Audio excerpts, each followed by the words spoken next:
שלום, מה שלומך? אני שירה, נעים מאוד. שלום שירה, אני יוני. נעים מאוד להכיר אותך. נעים מאוד, יוני. אתה לומד עברית? כן, אני לומד עברית עכשיו.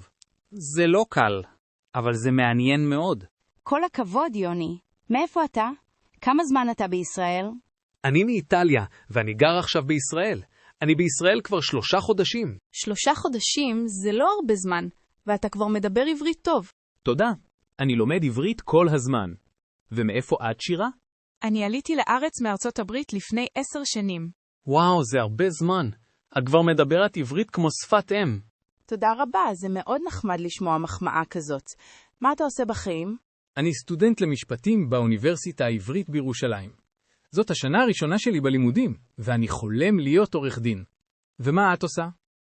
אני לומדת רפואה באוניברסיטה. זאת השנה הרביעית שלי, והלימודים קשים אבל מעניינים מאוד. אני חולמת להיות רופאה ולעזור לאנשים. אני אוהבת לקרוא ספרים, לטייל עם חברים שלי ועם הכלב שלי, וגם אני אוהבת לשבת בבתי קפה בעיר. גם אני אוהב טיולים בטבע. אני ממש אשמח לשבת איתך לקפה. גם אני. בוא ניפגש בקרוב. היה לי מאוד נעים להכיר אותך. גם לי היה נעים מאוד. שיהיה לך יום נהדר.